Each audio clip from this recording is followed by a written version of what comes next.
All right, so welcome back to Correctional Officer Stories with Steve. As always, I'm your host. Tuning in on Sunday, obviously today for pretty much all of the nation and the world. We start off with paying tribute to Kobe Bryant and his daughter, who was 13, who obviously reports have said that they both lost their lives in a helicopter crash in Calabasas, California. I think they were on their way to a basketball tournament, basketball practice game, not sure. Also, there was obviously the pilot, and then a parent and another son or daughter on that particular helicopter that didn't survive the crash. So obviously, it's a horrible day, it's a horrible tragedy, and it just shows us that life is too short and you can be gone in a heartbeat. And that's the words of basically my buddy Archie. So basically, like he said, live your life as if it's your last, right? So it's easy to say that, but hard to do sometimes, because we don't, we have stressors and stuff that come into our life, but it's tough. But it's really a great saying, and like he said, all the opportunities, all the money. He had everything in the world that he could ever want. You know what I mean? Obviously, I don't know Kobe, but he looked to be happy. But nevertheless, gone in an instant, right? Gone in an instant with his daughter and 3 other people. So, tragic day. True legend, whether you like him or not, true legend. And it just shows us that at any time you can be taken. So, rest in peace to you and your family that passed with you, and to the other families, rest in peace. And just Godspeed that you heal the other families, as it's going to be a tough time. Anyway, so moving on here, I'm looking at some news here, and I'm looking at the correctional facilities, Florence West, which is a contract facility contracted by the AZDOC, Arizona Department of Corrections, but ran by the GEO group, and now I think it's Core Civic. It might still be GEO, but I think it's Core Civic. However, as you can see by the title and the photo, about 150 inmates went off and injured. I think 5 inmates were injured, along with 1 or 2 staff. It said 1 staff, but I believe there was 7 involved total, 5 inmates, 2 staff. Probably more. That's just the reports right now. That yard houses 500 inmates. They're a low custody yard, 1-2 yard, where they house like DUIs, minimal. What am I trying to say here? I'm still shaken up by the Scooby thing. Anyway, just minimal crimes, DUIs, low drug crimes, petty stuff, right? And it might not, it's crime as a crime, but it's not like where you got your lifers in there and your hardened inmates, even though there's probably some hardened inmates on there in that facility. However, you're not going to find any lifers in there because they're usually 5 years or less to the gate, right? And it's a general population yard, so meaning GP, it's not protective custody. So they really haven't released why that fight went off. However, all 5 inmates were taken out by ambulance, and I believe the officer was airbagged off the compound, and an inmate was airbagged off the compound. So I guess it was 4 inmates taken by ambo, an officer airbagged, and another inmate airbagged. And I want to say there was 1 more officer that was injured. They're also expected to survive. But in something like that, right, 150 inmates. So you figure officers are always outnumbered by far. You figure there's probably, I don't know, let's say there's 150 inmates in that dorm or whatever. I think it was a dorm setting. It's not a cell setting. And correct me if I'm wrong here, whoever's watching, all my goons. It's a freaking dorm setting. You've probably got a couple officers in their tops. It goes off, right? 150 of them start going off. 6 badly injured or 5 badly injured. An officer injured. You're already short-staffed, and you're trying to gain custody and control of these inmates. 150 to probably a couple officers, and then you got more responding officers as the melee continues, right? So that's a lot of you're highly, highly, highly outnumbered. And even though they haven't released why this popped off, we can probably sit here and put some pretty good guesses at it, right? It might have been a race war. That's probably one of the number one reasons it was. Maybe two of the heads just couldn't agree on something. Maybe an ultimatum was issued and it went off, or maybe an ultimatum wasn't issued and they just decided to riot. So that happens a lot on a general population yard. It happens also on a protective custody yard, more so on a GP yard, I would say, here in Arizona. Could have been a drug debt owed to one of the races, which made it pop off. Same kind of thing. Here's what we need to happen. Here's what's going on. Heads are talking. Kites are going out, getting to where they need to go. They can't come to an agreement communicative-wise, and then boom, the yard goes off, right? So I'm going to assume that's probably what it is. You can say maybe an officer was disrespecting or whatever, but 150 of them, I don't think they're going to get all. There's going to be 150 inmates get involved due to maybe a couple officers disrespecting you. And remember, those officers aren't put through the Arizona Department of Corrections Academy unless they've transferred in there from corrections. But if you go to like a core civic or a geo group, which I think it is now core civic, they don't put you through an academy. So it's different. And I've said in a lot of my videos, you don't have to go through an academy to learn corrections, but it definitely helps, and it's like a military setting, and it definitely gets your mindset ready for kind of what you're gonna deal with once you get to corrections. But 150 inmates at Florence West facility go off. You got them airbacked out, you got them amboed out, and officers involved. So if you saw the news footage, and those of you that watch me from around the country, you might not, I don't know if it made national news, but you could see how they were taking them out, cuffed, and they lay them belly down. So they lay one inmate this way, so they lay them like this on the ground. One facing this way, one facing the opposite way, and they just line them up. And they're all cuffed and laying on that ground, bellied up, until they can figure out what the hell's going on. And that's usually a tactical support unit. The Geo Group or Core Civic has something similar to that. They might have called in our staff from our tactical support unit, which is probably what happened, from Department of Corrections, probably Central Unit, and I'm in unit probably were the first responders, because I could see in the uniform, it was the green uniform that they wear with the tan shirt. And then as time went on, this happened Friday, so by now, obviously they're all locked down. That yard's going to remain in lockdown until they can figure out what the hell went on.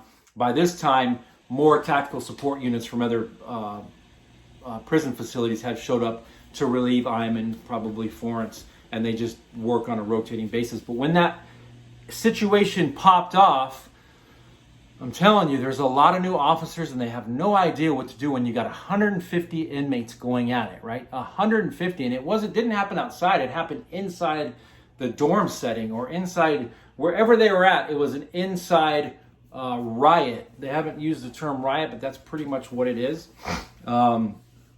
So figure there's two of you and 150 of them, and they're going at each other, and if you get the middle of it, you're going to catch a beat down too.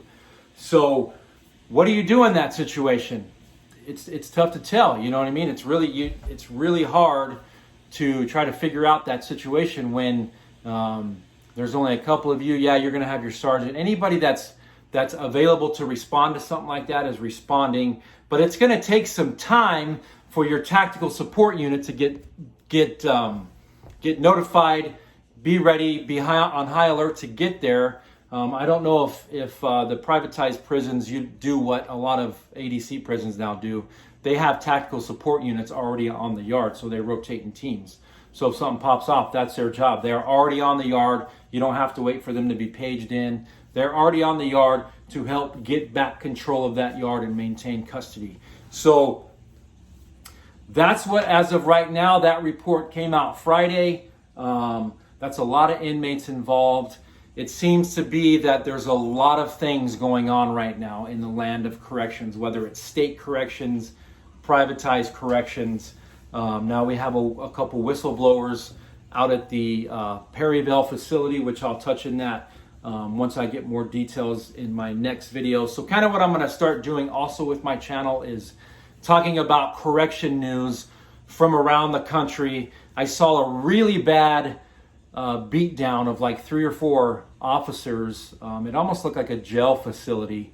I think it was in New Mexico. I want to say it was on, I think Tier Talk had it on his channel, and it was a lieutenant or a captain that was talking about it. It was one of the most awful, untrained looking officers I've ever seen. And like the captain or lieutenant that narrated that video, if those inmates would have been able to fight, they would have smashed the shit out of those officers. Luckily, those inmates had no idea what they were doing. They might have been mentally ill or whatever. I don't know. I don't know what the situation is. I don't know. But they didn't, luckily, get their ass handed to them. But that's kind of what I'm going to incorporate to my channel here. And we'll talk about things that just go on around in other correctional facilities as the news brings it and as I hear things. I'm going to reach out to Carlos Garcia, who has a channel called The Wolf Den. I think it's The Wolf Den. He is one of the union representatives for Arizona Department of Corrections and handles all these beefs that are going on within corrections. I'm going to see if I can get him on my channel to talk about the most recent situation that's happened out at the Perryville facility. Just to quickly touch on it, I referenced this deputy warden in my last video. So if you go back and watch this last video, I referenced her. I didn't use her name, but I referenced her. And all of a sudden, boom, today I see the frickin', it's about her. She's now a warden at Perryville. Her name's Regina Dorsey. And you have a Joshua Wilson, who's a whistleblower. And then there's one more, I don't know the name. And I actually know Lieutenant Wilson. I'm not sure if he's a captain now or he was a lieutenant when I knew him. Actually, he was an officer. He just promoted to sergeant, went out to Lewis for a year to do his year time, and then came back as a lieutenant to Perryville. But my good buddy Philip Ottleitner and Adam Diaz both worked with him. I think Archie, you worked directly for him. So he's now saying that he's been passed up for promotions based on race. He's basically saying that he's not being promoted, and she's African American, and I think the claim is that African Americans are being promoted over him. He's got no disciplinary, a clean record, and he wants to know why. You know, he says in his phone interview that, you know, he's heard and knew that she had some challenges and knew she had some issues and that stuff had been going on. He didn't want to believe it. Then when it happened to him, boom, there he is right in the middle of it. And he didn't keep quiet. He's like, F this, I'm going to make something happen. So that's going to be investigated. And that'll turn into a big investigation, because that's a Title 12 issue, which deals with, you know, discrimination, race, national origin, things like that. So I'll definitely talk about that in my next video, and we'll see where that's going to lead. It should lead to definitely termination of her if it comes out to be factual, right? There's a zero tolerance for any kind of discrimination. Doesn't matter what color you are. There is a zero tolerance policy for that. So I don't see any other route. If they can prove that she's doing that, it should be termination. It should absolutely be dismissal. You're out, period. Because if you let her slide on this one and you prove that she's done it, then she's going to continue to do it. So, and trust me, it's been going on for a long effing time. Believe that. I left Lewis. She was one of the biggest parts of it. So, believe that. I've been in her office. We've been in some heated conversations. So, Wilson, I hope you get down to the bottom of what's going on. Garcia, if you're watching this, hit me up. And the other one was Captain Minky, actually, is the other whistleblower who's vouching for. He's one of the head union reps also.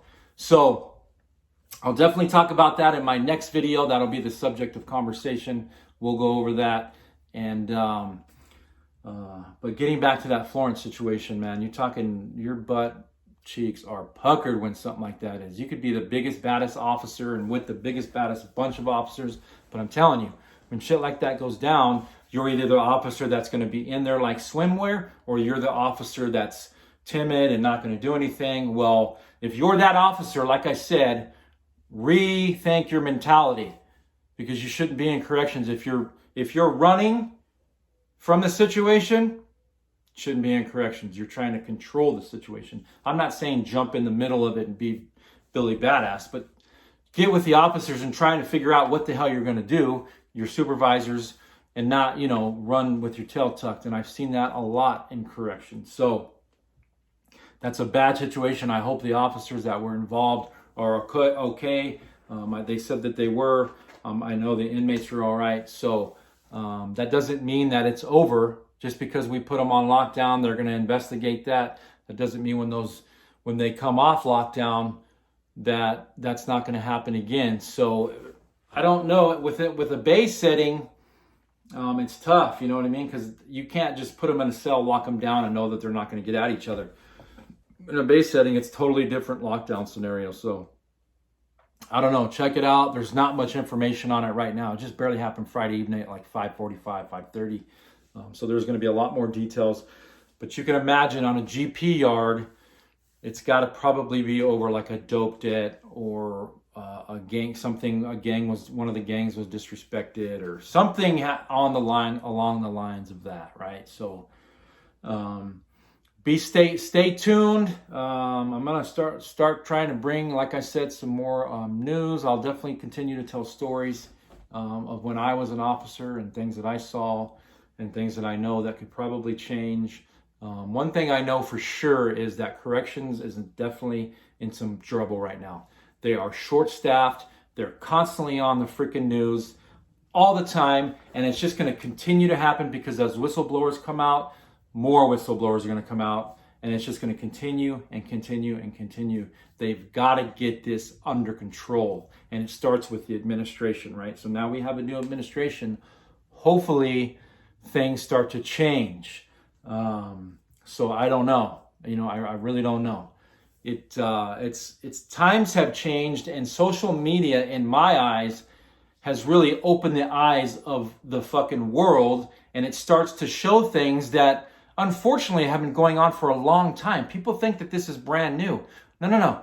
Back in the 70s, 80s, 90s, and early 2000s, we just didn't have a pocket computer to pull out and film everything, to blast it all over the media and Facebook and Instagram and Snapchat and all the shit we have nowadays.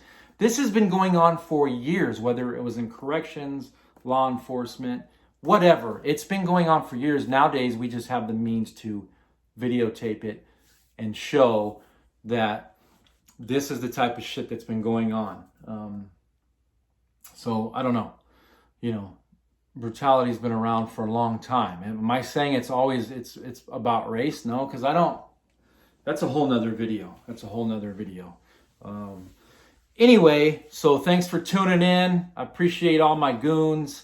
I'm definitely going to reach out to Garcia. So Carlos Garcia, if you're watching this, reach out to me. I'm going to shoot you over a message and see if we can get together and have you on my channel, or maybe I can come on your channel and we'll talk about this and with the Perryville situation, Perryville prison, and see if it's really happening. Is it really something where these people, these supervisors are getting skipped and officers are getting skipped for promotions because she's promoting, Native or African Americans? I don't know. I have no idea. I really don't. Like I said, Regina Dorsey is an African American, and I don't know. Who knows? She's been known to be racist. So, I don't know. Anyway, that's going to be it for today. One more thing. She also has, there's like a newsletter that goes out at Perryville, and her on the newsletter, it's Queen Bee. So she's the Queen Bee. How unprofessional is that to put on your newsletter? Basically, it says, what I say goes, no matter what. That's not how the operation rolls. It's not what you say goes, no matter what. There is still policy and procedure and guidelines that you have to follow. But unfortunately, she's been breaking them for a long time. So it gets me fired up to even think of that name. Couldn't even look at her picture. Anyway, so I'm going to try to remain subjective on this. Not put my bias in there, as I've already kind of done in this video. So just continue to stay tuned. I know I've kind of rambled on and got off some things, but I want you guys to know that I'm going to start talking about some correctional things around the country, some news stories. I'm going to try to have people on and just kind of change up the channel a little bit. And like I said, I'll continue, for you goons that like to hear stories, I'll continue to, talk about stuff too. It's not all just going to be about news, but I'm trying to fit in some other things. And shout out to you, Archie, for definitely putting that idea in my head. So I definitely appreciated old Philip Ochleitner. That's my boy right there. We call him Archie. So I appreciate you, man. Drop a comment, drop a like, drop a share, and definitely hit that subscribe button. Anyway, y'all, have a great rest of your Sunday. Good work week, and we will see you again. Probably drop another video like Tuesday, talking about the Perryville situation. All right, man. Peace.